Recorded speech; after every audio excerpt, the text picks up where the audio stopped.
حضرت عبداللہ بن عمر نبی کریم رؤوف الرحیم صلی اللہ علیہ وسلم کے نہایت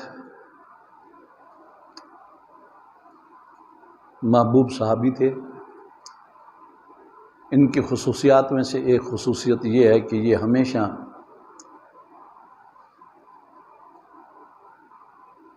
اقتدار سے اجتناب کرتے رہے۔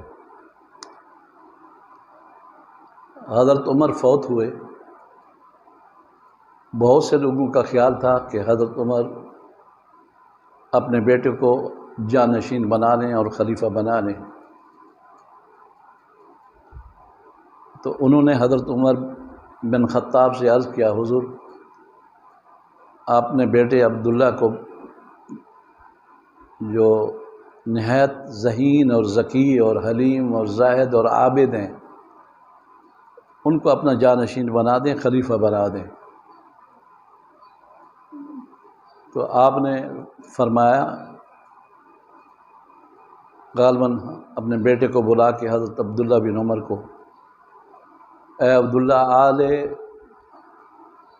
خطاب سے صرف ایک آدمی کو خلافت کافی ہے، یعنی عمر کو خود کو خلافت کافی ہے، اس کے بعد کسی کو بھی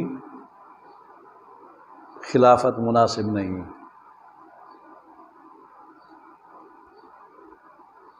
حضرت عمر کو شہید کیا گیا، 3 دن تک زخمی رہے، اور ان 3 دنوں میں حضرت عبداللہ بن عمر آپ کی خدمت کرتے رہے۔ حضرت عبداللہ بن عمر اپنے ابو کا سر مبارک اپنی گود میں رکھنے لگے، اس لیے کہ آپ کا پیٹ زخمی تھا، اس سے خون جاری تھا۔ تو حضرت عمر نے فرمایا کہ عبداللہ، اس کی ضرورت نہیں ہے، میرا سر زمین پر رکھ دو، میں زمین پر سر رکھ کر جان دینے کے لیے تیار ہوں، مجھے یہ سہولت نہیں چاہیے۔ تم جاؤ، ام المومنین سید عائشہ صدیقہ رضی اللہ تعالی عنہ سے جا کر پوچھو، اگر وہ اجازت دیں تو میری قبر بھی آپ کے کمرہ مبارک میں ابو بکر صدیق اور سرکار دو عالم صلی اللہ علیہ وسلم کے ساتھ بنا لی جائے۔ لیکن یاد رکھنا کہ ام المومنین سید عائشہ صدیقہ کے پاس جا کر یہ نہیں کہنا کہ امیر المومنین پوچھ رہے ہیں، اس لیے کہ جب آپ امیر المومنین کہیں گے تو امیر المومنین کا حکم اطاعت واجب ہو جاتی ہے۔ امیر المومنین اولی الامر منکم کے اندر داخل ہے، اطیعوا اللہ والرسول واولی الامر منکم، اطاعت واجب ہو جاتی ہے۔ امیر المومنین کا لفظ استعمال نہ کرنا۔ اب میں مرنے والا ہوں، جب روح نکل جائے گی تو امیر المومنین ختم ہو جائے گا، لیکن اس وقت بھی میں اپنے آپ کو امیر المومنین نہیں کہلاتا، صرف یہ کہنا کہ عمر اجازت چاہتا ہے۔ حضرت عبداللہ بن عمر حاضر ہوئے اور عرض کی، یا ام المومنین، مجھے اپنے ابو عمر نے بھیجا ہے اور ان کی درخواست ہے، اگر آپ اپنے کمرے میں ان کو آخری آرام گاہ کے لیے جگہ دے دیں تو ان کی یہ خواہش ہے۔ حضرت عائشہ صدیقہ رضی اللہ تعالی عنہ نے فرمایا، اے عبداللہ، کمرہ چھوٹا سا ہے، وہ جگہ میں نے اپنے لیے رکھی تھی، لیکن میں عمر ابن خطاب کو اپنے اوپر ترجیح دیتی ہوں، جاؤ تمہیں اجازت ہے، وہاں دفن کر دو۔ اس کے بعد حضرت عمر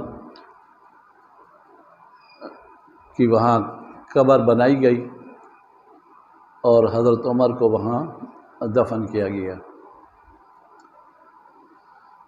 پھر گنبد خضرا بنا، اس کمرہ مبارک میں 3 قبریں ہیں، سرور دو عالم صلی اللہ علیہ وسلم کی قبر ہے۔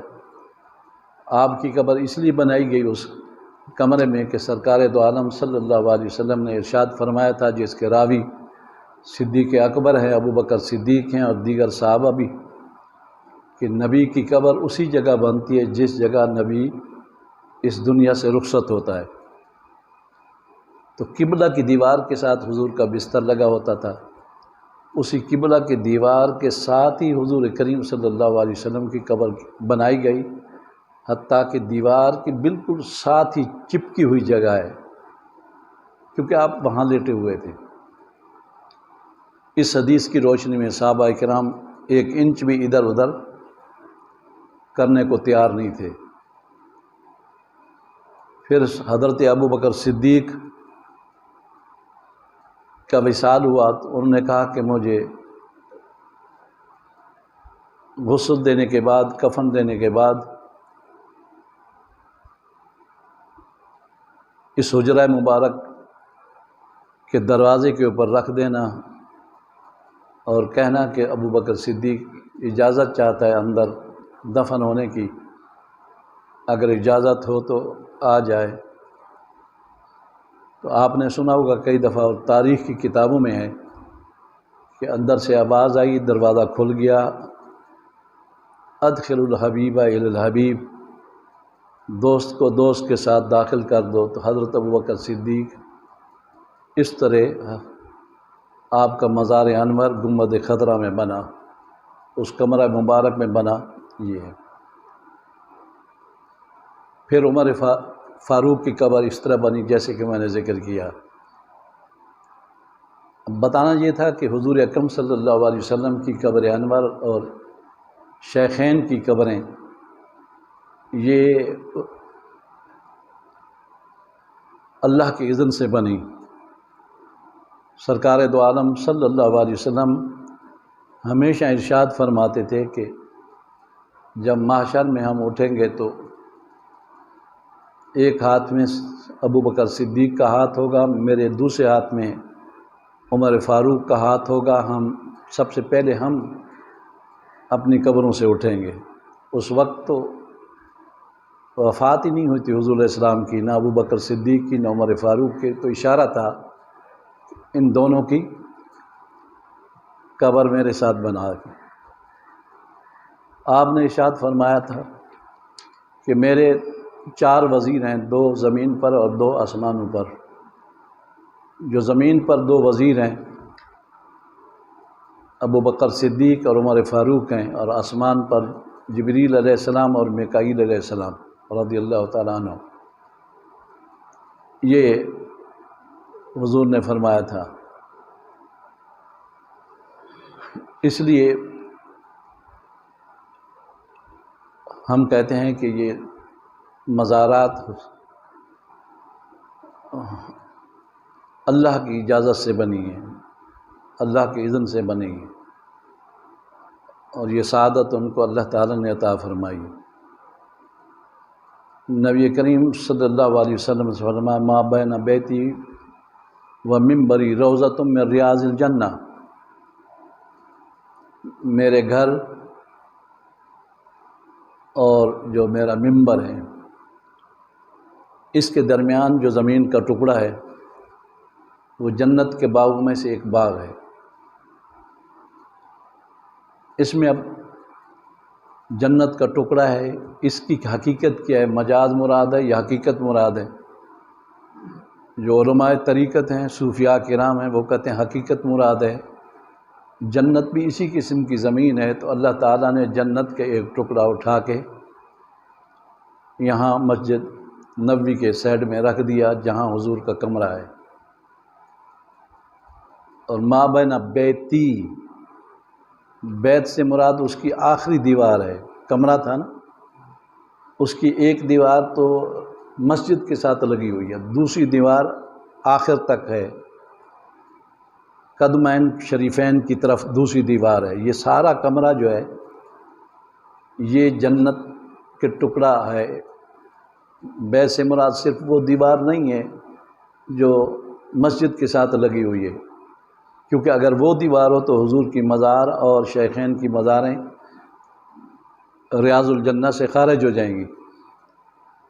یہ دشمن یہی باتیں کرتے ہیں، وہ خارج نہیں ہے. آخری دیوار ما بین بیتی، بیت 4 دیواری کو کہتے ہیں، صرف ایک دیوار کو نہیں کہتے. دشمنی کی بھی حد ہوتی ہے. اب وہ یہ کہتے ہیں تو دنیا میں ہی اللہ تعالیٰ نے حضور اکرم صلی اللہ علیہ وسلم کے طفیل شیخین کو رضی اللہ تعالیٰ عنہما کو جنت عطا فرما دی. ویسے بھی حدیث پاک ہے ہر مومن کے لیے القبر روضۃ من ریاض الجنہ او حفرۃ من حفر النار. قبر یا تو جنت کا باغ ہے اور یا جہنم کا گڑھا ہے. کافر کے لیے جہنم کا گڑھا ہے، مومن کے لیے جنت کا باغ ہے، اور وہ جگہ بھی جنت کا ٹکڑا ہو گیا. اس وجہ سے شیخین کریمین رضی اللہ تعالی عنہما حضور کے ساتھ ہی ہیں اور جنت میں ہیں. اور بہت بڑی سعادت ہے شیخین کریمین کو اس بات کی کہ 70,000 فرشتے صبح آتے ہیں شام کو چلے جاتے ہیں، اور شام کو 70,000 آتے ہیں صبح چلے جاتے ہیں، اور وہ سرکار دو عالم صلی اللہ علیہ وسلم کی بارگاہ میں سلام پیش کرتے ہیں اور شیخین کی بارگاہ میں بھی سلام پیش کرتے ہیں. یہ سعادت کسی اور صحابی کو حاصل نہیں. معتمرین اور حجاج لاکھوں کی تعداد میں صدیوں سے